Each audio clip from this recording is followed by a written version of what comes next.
شب برات بخشش مانگنے کی رات، روزی مانگنے کی رات، مصیبتوں، بیماریوں، پریشانیوں سے، بے اولادیوں سے، اولاد کی نافرمانیوں سے نجات مانگنے کی رات۔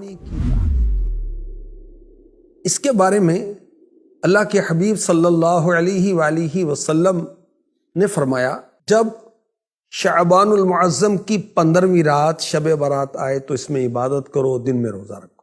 بے شک اللہ پاک اس رات سورج غروب ہوتے ہی آسمان دنیا کی طرف نزول رحمت فرماتا ہے اور ارشاد فرماتا ہے کوئی بخشش مانگنے والا میں اسے بخش دوں، ہے کوئی روزی مانگنے والا کہ اسے روزی دوں، ہے کوئی مصیبت میں مبتلا کہ اسے عافیت دوں، ہے کوئی ایسا یہاں تک کہ فجر کا وقت شروع ہو جاتا ہے۔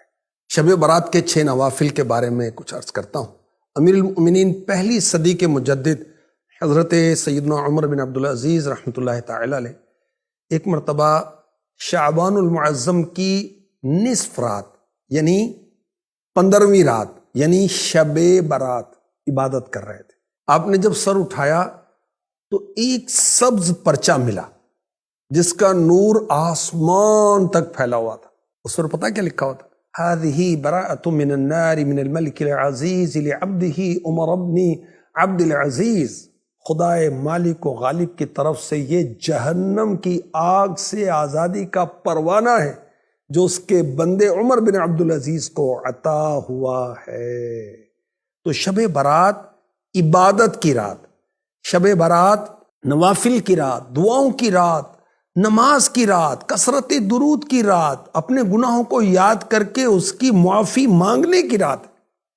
اور اولیاء کرام کی یہ روٹین رہی کہ وہ شب برات پر مغرب کی نماز کے فرض اور سنتوں کے بعد 6 رکعت 2 کر کے پڑھتے تھے۔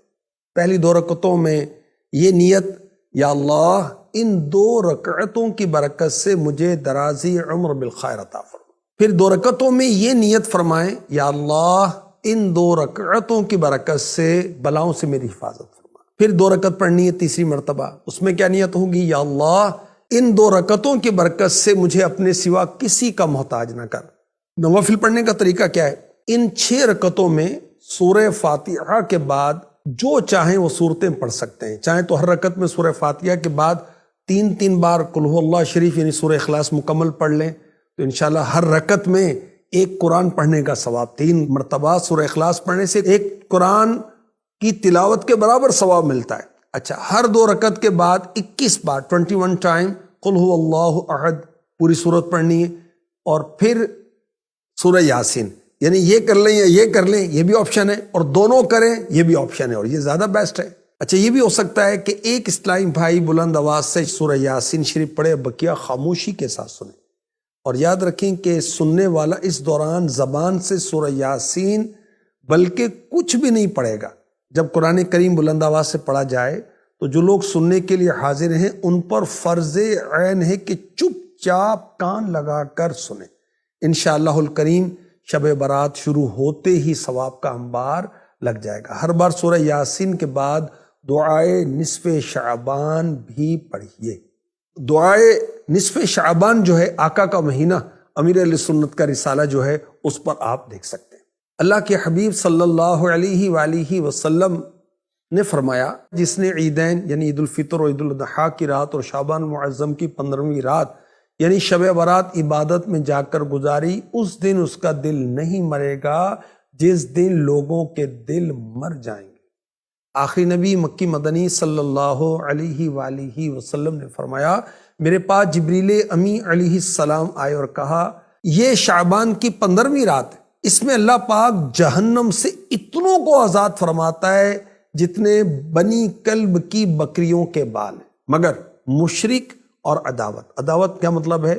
دشمنی رکھتے ہیں آپس میں ایک دوسرے سے، اور رشتہ کاٹنے والے یعنی خونی رشتے ہوتے ہیں ان سے تعلقات ختم کر لیتے ہیں، تکبر کے ساتھ ٹخنوں سے نیچے کپڑا لٹکانے والے، والدین یعنی پیرنٹس ماں باپ کی نافرمانی کرنے والے، اور شراب کے عادی کی طرف اللہ پاک نظر رحمت شب برات میں بھی نہیں فرماتا۔ حدیث پاک میں ہے، جو کوئی شب برات میں 100 رکعت پڑھے تو اللہ کریم اس کے پاس 100 فرشتے بھیجے گا، جن میں سے 30 فرشتے اسے جنت کی خوشخبری سنائیں گے، 30 فرشتے اسے عذاب دوزخ سے بچائیں گے، 30 فرشتے اس سے دنیا کی تکلیفیں دور کریں گے، اور 10 فرشتے اس سے شیطان کے مکر و فریب کو دور کر دیں گے۔